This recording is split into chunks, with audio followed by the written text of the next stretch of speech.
తనకు ఆ యొక్క జ్యేష్ఠత్వం మీద అమ్మకాలం పోవాలి. సరే, అన్నను మోసం చేశారు, తండ్రిని మోసం చేశారు, మొత్తానికి అది ఏదో సంపాదించుకోవాలనుకున్నారు. న్యాయంగా సంపాదించుకుంటే ఏదైనా ఒకటి, కానీ అన్యాయంగా సంపాదించుకుంటే దాన్ని మనం సంపాదించుకొని కూడా అనుభవించడం. ఈ తల్లి యొక్క అన్నదారిలో చిన్న కొడుకు సలహా ఇచ్చి జ్యేష్ఠత్వం హక్కును సంపాదించుకోమని ఖచ్చితమైన సలహాలు ఇచ్చింది. తల్లి మాట విన్నాడు, ఆ సలహాలను బట్టి పాటించాడు. కానీ మరణానికి భయపడి, అన్న చంపబోతే మరణానికి భయపడి లాభాల దగ్గరికి వెళ్ళాడు. లాభాల దగ్గరికి వెళ్ళిన తర్వాత ఇప్పుడు ఇంతకుముందు యాకోబు అందరూ మోసం చేస్తాడు. ఇప్పుడు లాభాల దగ్గరికి వెళ్ళిన తర్వాత లాభం చేతుల్లో యాకోబు మోసపోతున్నాడు. సరే, మొత్తానికి మోసపోయాడు. కానీ 20 సంవత్సరాలు, దాదాపు 21 సంవత్సరం కరెక్ట్గా చెప్పాలంటే 21 సంవత్సరము యాకోబు లాభానికి ఒక అల్లుడుగా ఉంటూ జీతం చేసి మరి పనిచేసి తన జీవితంలో కావాల్సిన వాటన్నిటిని తీసుకొని తిరిగి ప్రయాణం అయ్యాడు. అంటే ఇక్కడ మనం ఒక గుర్తుపెట్టుకోవాలి, తండ్రి ఇంటి దగ్గర నుంచి పారిపోయేటప్పుడు తన దగ్గర ఏమి లేదు. చేతిలో ఒక కర్ర ఉంది, ఒంటి మీద ఒక జత వజ్రం ఉన్నాయి. ఒట్టి చేతులతో వెళ్తున్నాడు. ఒక అరణ్యంలోకి వెళ్ళి ఆ రాత్రి వేళ అలసిపోయి పడుకుంటే, ఆ పడుకున్నప్పుడు తనకు తల కిందకి ఒక రాయిని తీసుకొని ఇల్లుగా చేసుకొని పడుకున్నాడు. తాను పారిపోతూ ఉన్నప్పుడు తాను మార్గంలో ఆ పొద్దుపోయి అలసిపోయాడ విశ్రాంతి తీసుకున్నప్పుడు దేవుడు ఒక దర్శనం చూపించాడు. దేవుడు ఒక దర్శనం చూపించి యాకోబుతో మాట్లాడాడు. ఒక పద సంబంధమైన దర్శనాన్ని చూపిస్తే యాకోబు దాన్ని గుర్తించి, నిజంగా నా పితరుడు తండ్రి నన్ను వెంబడిస్తున్నాడు, నా పితరుడు తండ్రి నన్ను మర్చిపోలేదు, నేను చేసిన తప్పులను బట్టి నాకు నా అన్నగారు కనుక్కుంటే ఇక నాకు తోడేవారు ఉంటారు, నా పితరుడు దేవుడు నాకు కనపడ్డాడు కనుక అని ఉదయాన్నే లేచి ఆ తల కింద ఉన్న బండను చూసి దాన్ని నిలువ పెట్టి అభిషేకించి ఆ దేవుడికి ఒక మొక్కుబడి చేస్తున్నాడు.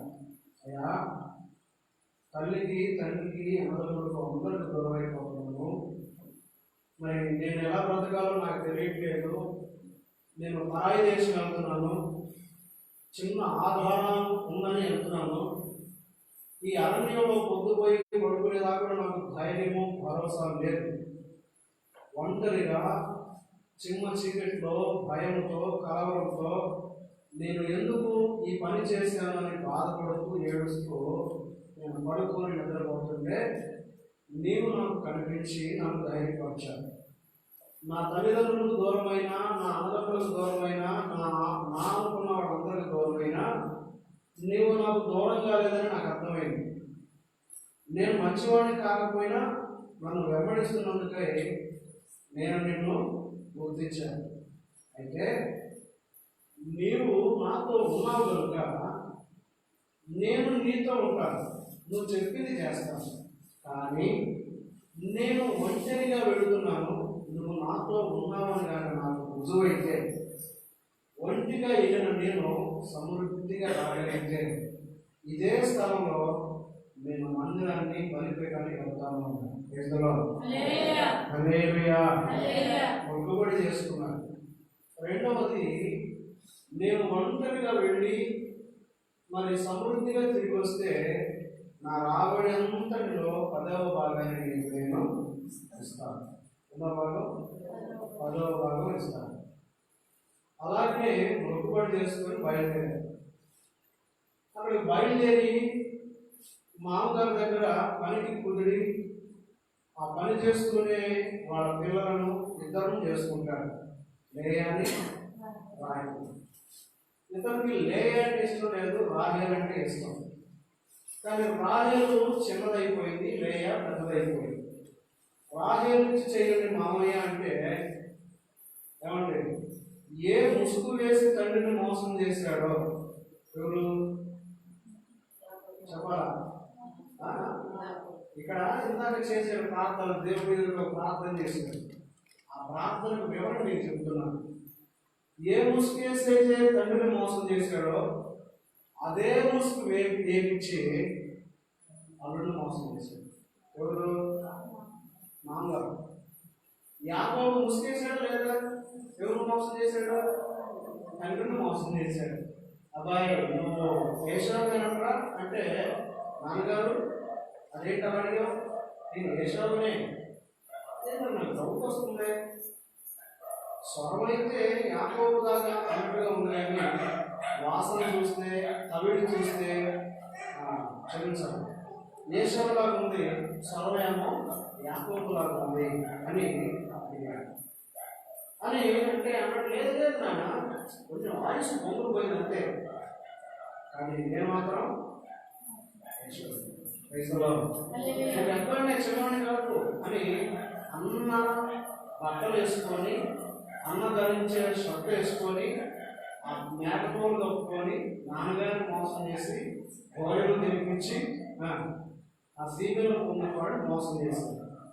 బైబిల్లో ఒక మాట ఉంది, మనుషుడా ఏమి విత్తుదో అదే పంటను వస్తాడు. మనం విత్తిన కాబట్టి పంట ఒకటి రావాలంటే రాదు, ఏది విత్తుతామో అదే పంటను వస్తాడు. ఇప్పుడు యాకోబు తండ్రిని మోసం చేశాడు. తండ్రిని మోసం చేస్తే అదే మోసం ఇప్పుడు ఆలోచిస్తున్నాడు.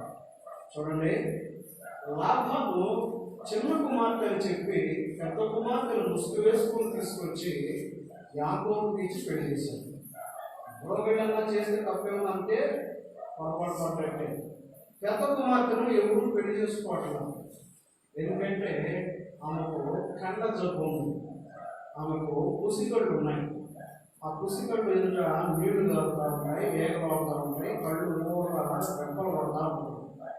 అలాంటి పుసికళ్ళతో ఉన్నటువంటి ఆమెను ఎవరు పెళ్లి చేసుకోవట్లేదు. ఇప్పుడు అందమైన సుందరి అయినటువంటి రాహేలుని ఇస్తానని చెప్పి ఎవరు తీసుకెళ్ళాడు?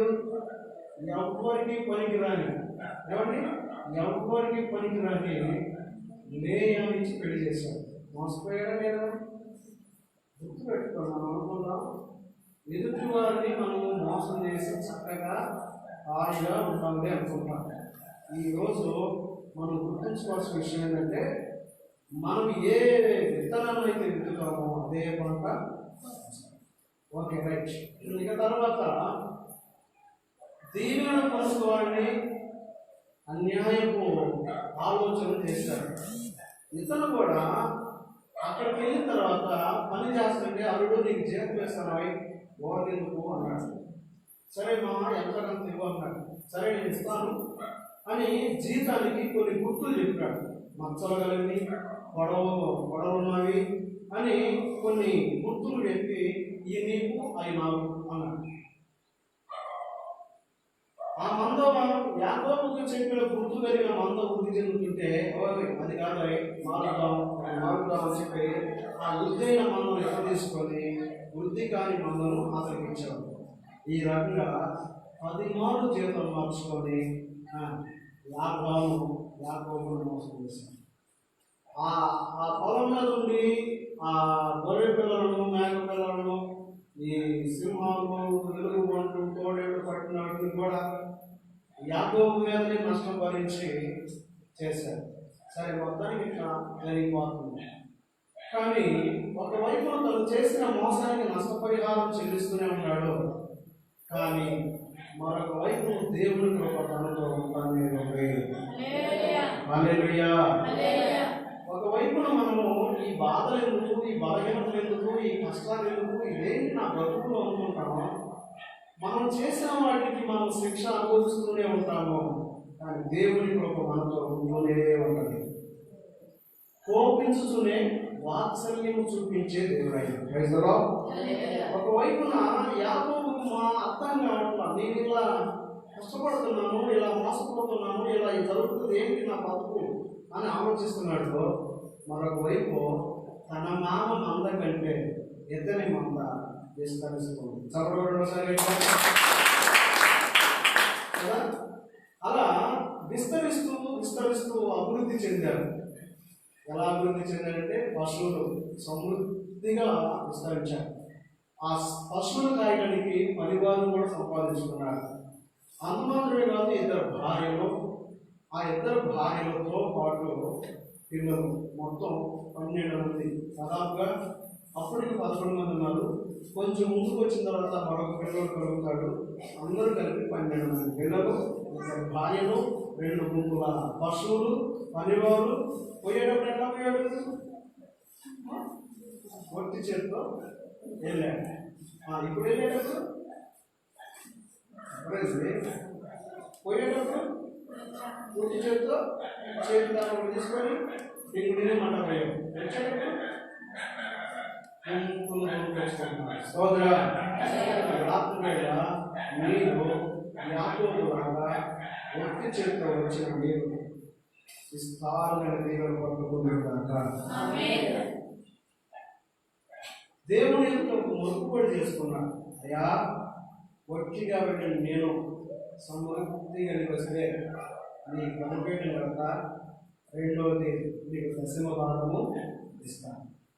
ఈ 2 మాటలు మాట్లాడుకుంటే దేవుడు తనను అంతగా ఆశీర్వదించాడంటే, ఆకాశపు నక్షత్రాలు లెక్కించలేనంత గొప్ప సమూహంగా అతనికి పశువులు పట్టచాలని మందలుగా ఇచ్చాడు. పైసలా మందలు కాసే విషయంలో పోట్లాడుకున్నారు మానవాళ్ళు. అంతగా దీవించాడు అతను. సరే, అవన్నీ తోలుకొని వస్తున్నాడు.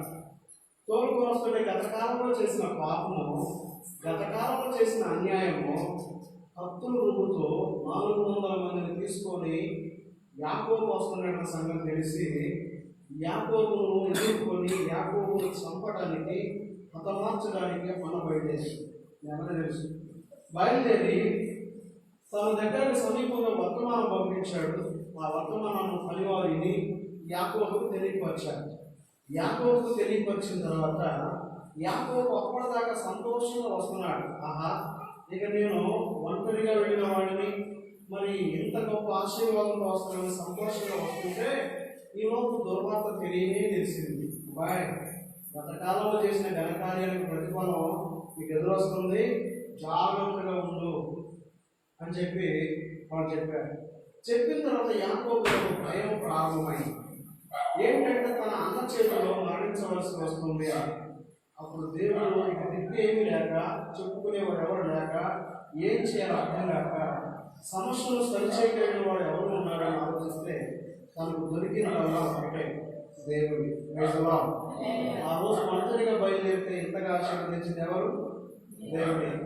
ఈరోజు నేను ఇంతమంది ఎంత పెద్ద సంబంధంలో వెళ్తున్నా కూడా ఈరోజు మరణం నన్ను ఎదుర్కొంటుంది, ఈ మరణాన్ని తప్పించే వారు కూడా ఆయనే అని తన భార్యలను, పిల్లలను, తన పరివారాన్ని, తన పశువులను అన్నిటిని ముందు పంపాడు.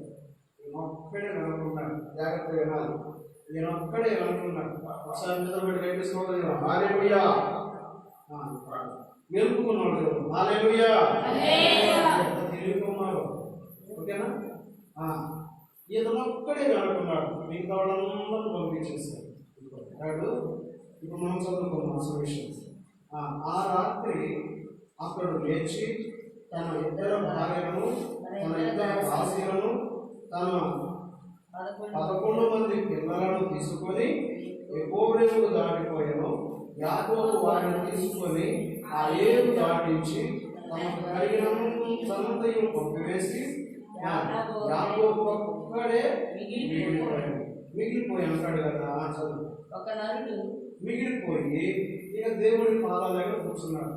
చూడండి, మనకు సమస్య వచ్చినప్పుడు ఆ సమస్యను చూసి వణికిపోవడం కాదు, ఆ సమస్య వచ్చినప్పుడు దాన్ని చూసి కలవరపడటం కాదు, ఆ సమస్య వైపే చూసి బాధపడటం కాదు. యాకోబు మనకు కలిగిందంతా పంపి ఆ యోబు దగ్గర అక్కడే మిగిలిపోయి ప్రార్థన కూర్చున్నాడు. ప్రార్థనలో కూర్చుంటే ఒక నరుడు తన దగ్గరకు వచ్చాడు. వచ్చి ఏం చేశాడు? తెల్లవారు తనతోటి పెనుగులాడుతూ ఉన్నాడు. రాత్రి వేళ ఏం పెనుగులాడటం కానీ మీరు యానపడి పడుతున్నారు కదా. ఆయన మీరు పెనుగులాడటం భయం ఉంది. కూర్చున్నాడు ఇది ఆ పెరుగులాడు యాకో పెట్ట పెరుగులాడు కాబట్టి ఆశీర్వాదాలు పెరుగులాడు అంటే ఎట్లా పెరుగులాడాలా దీని ఒక కుస్తీ చూస్తారా కళ్ళు దీనిలో టీవీలో పోరాడతాడు. పెరుగులాడటం అంటే కుస్తీ పట్టుబడతాడు. నేను గెలవాలి, నేను గెలవాలి, నేను గెలవాలి. ఈరోజు ఎవరు పెరుగుతారు చూస్తాం. ప్రైజ్ హల్లెలూయా. ఇంత మీరు పోరాడేటట్టు కదా మీకు ఎందుకు కాదు యేసు నామములో నిద్ర దయ్యం పారిపోనుగా చబడిగా రాత్రి వేళ దేవుడిని ఆశీర్వదించబడుతున్నారు. నిజంగా ఓపికతో ఒక్కడే చేసుకుంటూ ఒక్కడే తనకు వచ్చిన బాధల సమస్యలు ఎవరన్నా నాకు ఒక్కడే మిగిలిపోయాడు. ఒక్కడే మిగిలిపోయి పాపం చేస్తాను. చూడండి చిన్న చేయండి. ఇప్పుడు దేవుడి దగ్గర ఏ మనుషుని వదలలేదు. అది ఒక్కడే మోహం నుంచి ఏం చేస్తున్నాడు? ఇంతమందిలో కూడా నీకు ప్రార్థన ఒక్కడే ప్రార్థన చేస్తుంది. ఎక్కడుంటుంది? ఒక్కడే దారిలో కనీసం మైక్ లేకుండా వచ్చినట్టుంటుంది.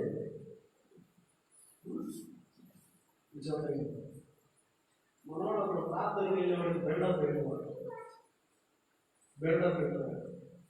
ఒకసారి ఒక ఊళ్ళో అరువులు దగ్గర కూర్చొని వాళ్ళ ఊళ్ళో దయ్యం ఉంటే ఆ దయ్యం పోతే మనుషులు అట్లా ఇట్లా చేస్తాయని ఏదేదో చెప్పుకుంటున్నాను. ఈ ప్రార్థన పరుడు వాళ్ళ కాడకు పోయి ఏ ఊళ్ళో చేయాలో ఏంటంట అన్ని అంటాడు. విని అంటాడు మేమంటే భయమే వాటికి. ఏంటంట మేమంటే భయం లేదు అన్నాడు. ఆహా నీకు భయం లేదా అంటే మేమంటే వాటికి భయం. సరే మంచిది పాత్ర మరి అంటే ఇక్కడికి ఏం లేదు. ఊరు బయట మనిషి ఒకటి ఉంది, అక్కడ బాగుంది. ఆ మనిషికి దగ్గరికి కనుక ఒక రాత్రి వేళ వెళితే ఏంది ఆ దయ్యం రాలేదు. కాబట్టి నువ్వేం చేస్తావంటే నువ్వు నీకు దయ్యాలు ఏమి భయం లేదన్నా నీకు దయ్యం అంటే భయం లేదు. నిజంగా మనిషి కాడ పోయి నేను పెట్టింది పక్కన కాడ పెట్టాను అది తీసుకున్నాడు నీకు భయం ఉంది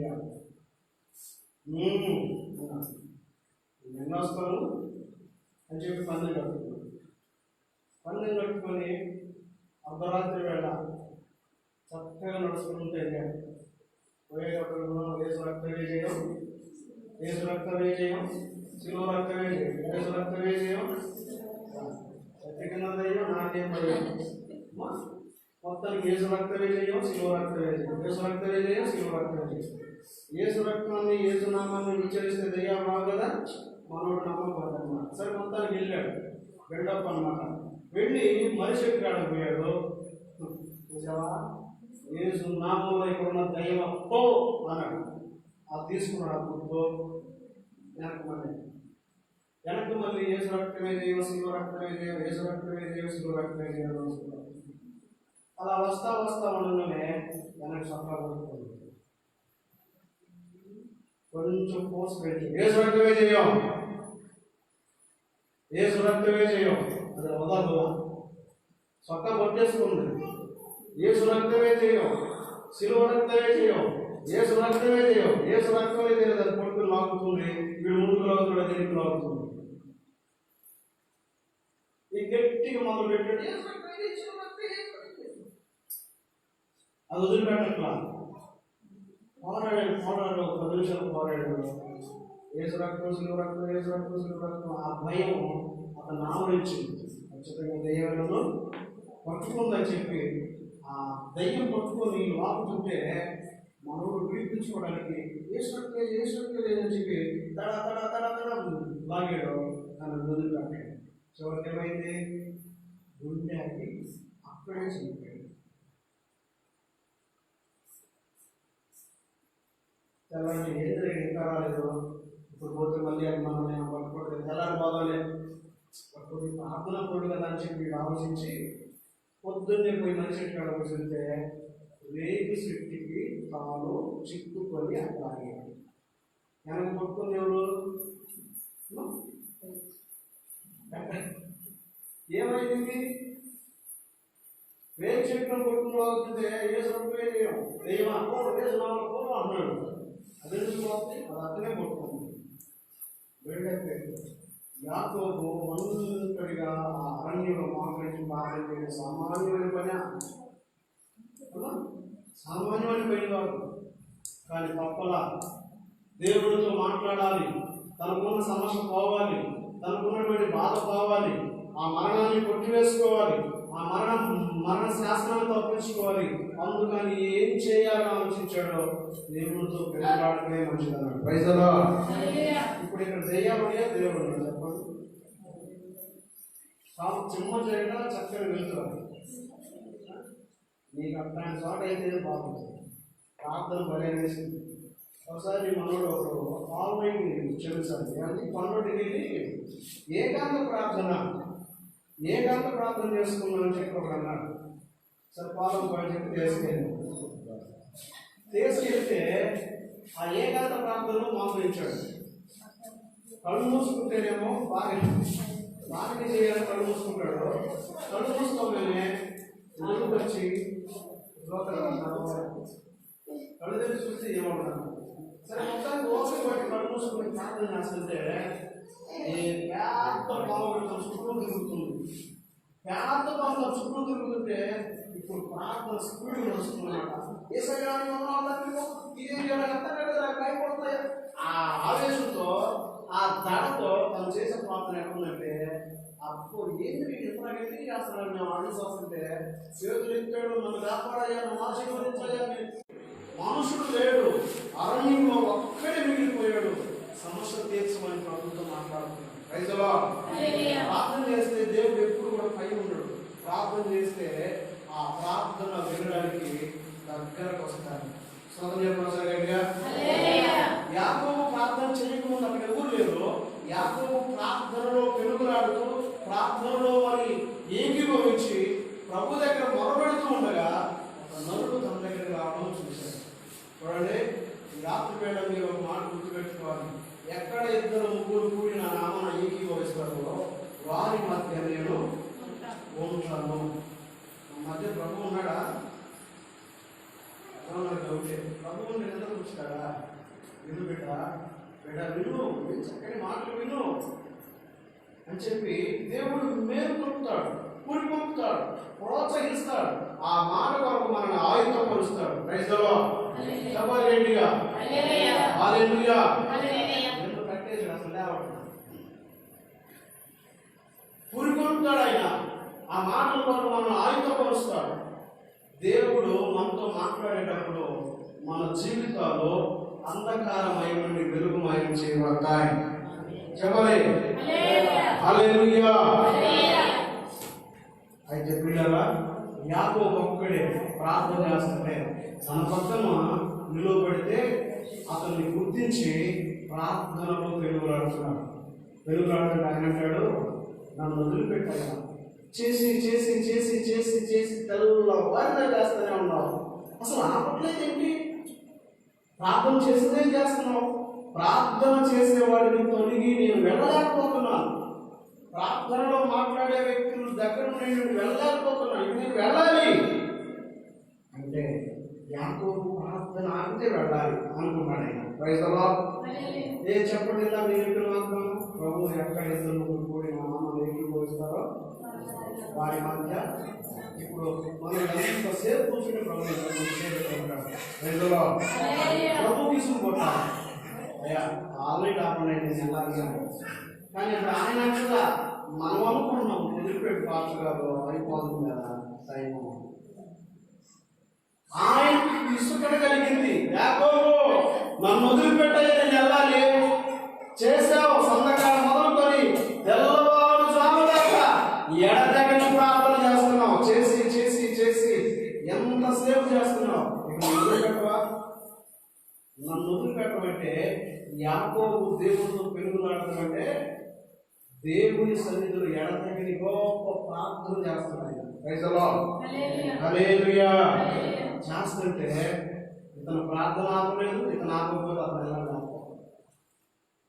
దేవుడికే చిరాకు వచ్చింది. ఆపు ఆపు ఆపు ఆపండి ఆపట్లా.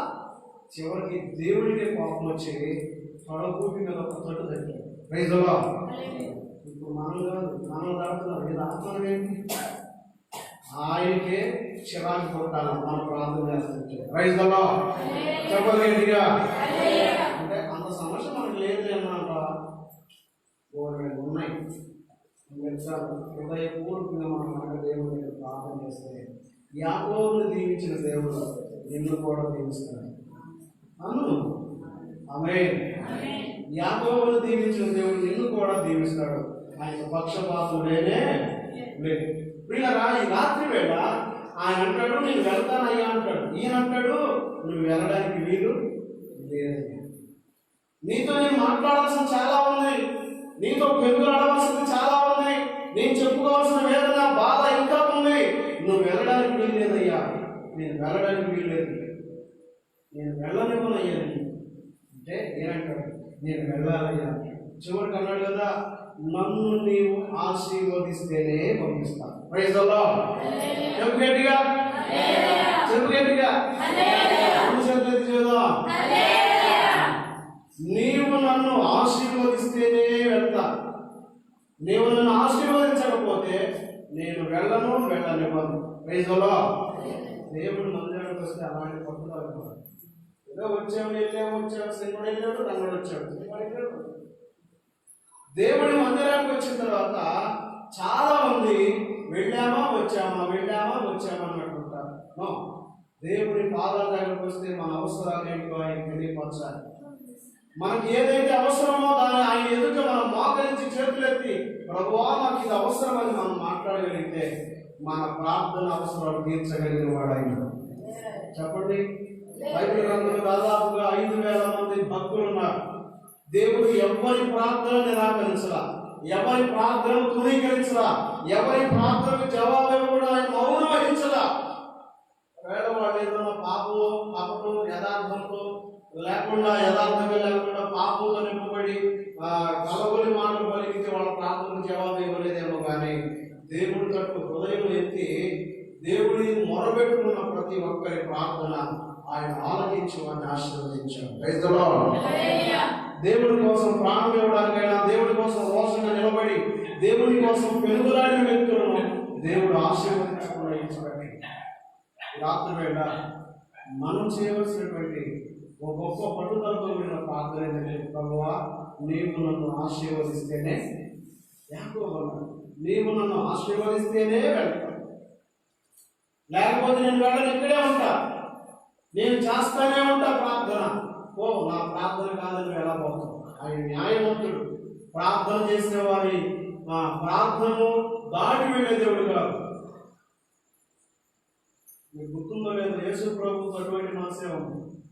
ఒకసారి ఒక పట్ట వేసుకొని దారి పక్కన కూర్చొని ఒక ఆయన భిక్ష అడుగుతూ ఉన్నాడు. ఆ దారి యేసు ప్రభు వెళ్తూ ఉన్నాడు. యేసు ప్రభు వెళ్తుంటే ఆ యేసు ప్రభు వచ్చి అడుగుజాడను గుర్తించి పక్క వారిని తెలుసుకొని యేసు ప్రభు నిశ్చయపరుచుకొని ఇక అతను అన్నాడు, దావీదు కుమారుడా నన్ను నువ్వు దాటిపోవాలి. Praise the lord. దావీదు కుమారుడా మమ్మల్ని కనికరించు, దావీదు కుమారుడా మమ్మల్ని కనికరించు అని కేకలు వేస్తుంటే ఆ కేకలు దాటి ఆయన వెళ్ళలేకపోయాడు. హల్లెలూయా. దావీదు కుమారుడా నన్ను దాటిపోకయ్యా,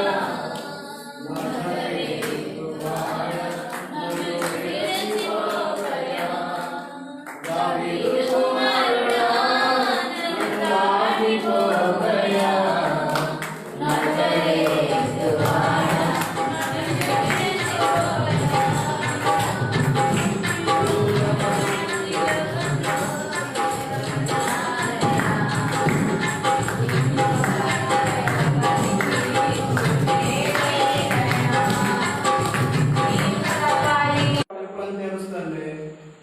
ఇంకేం పనుంది? పక్కన వేసుకొని బాబా బాబా బాబా అని చెప్పని అడుక్కునేవాడు అవ్వకి ఏం చేస్తాడంటే బాబా వాళ్ళతో మనకేంటి, మనకి చాలా పని ఉంది. మనం ప్రపంచం అంతా తిరగాలి, దేశాలు తిరగాలి, ప్రజలు కలుసుకోవాలి, వాళ్ళ వాక్యం చెప్పాలి, వాళ్ళ ప్రభు బిడ్డలకు మార్చి పరలోకాన్ని సిద్ధపరచాలి, మనం వెళ్దాం ప్రభా వాళ్ళు అంతే అంటారు అని చెప్పి కొందరు ఆయన సలహాలు ఇస్తున్నారు. ఇంకొందరు అంటారు, ఏయ్ నోర్మై మౌనంగా ఎలాగా ఏ ఓవర్ కేకలేస్తావు, వాళ్ళు ఇచ్చేది సరిపోవట్లేదు, ఆయన కూడా కేకలేస్తున్నావు, ఆయన చాలా పనులు నోర్మై వెళ్ళబాగా అని చెప్పి ఇతను నోరు మోపిస్తున్నారు. వాళ్ళు మోసారు నోరు, వాళ్ళు మరీ ఎక్కువగా కేకలు వేశారు, పెద్దగా కేకలు వేశారు. వాళ్ళు ఆపమంటే ఈయన ఎక్కువ చేశాడు. ఎక్కువ చేసి అరిస్తే ప్రభు నిలబడి వాళ్ళకి ఏం కావాలో చూడండి. Praise the Lord. ఎవరైనా మనం హృదయపూర్వకంగా ప్రభు దగ్గర మొరపెడితే ప్రార్థన చేస్తే ఆ ప్రార్థన తొలగించి వెళ్ళేవాడు కాదాయన. మీకు విషయం చెప్తున్నా, ఆయన ప్రార్థన చేసేవాడంటే ప్రాణం. హల్లెలూయా హల్లెలూయా. ఎప్పుడైనా సరే శిష్యుల్ని ఒక మాట అడుగుతాడు, మీరు ప్రార్థన చేశారా, మీరు ప్రార్థన చేసుకుంటున్నారా, నా కొరకు ఒక గడి అయినా ప్రార్థన చేయరా, పోనీ మీ కొరకైనా మీరు ప్రార్థన చేసుకునే అనుభవం మీకుందా, చేసుకోండి అయ్యా అని ఎన్నోసార్లు వాళ్ళు ప్రశ్నించాడు.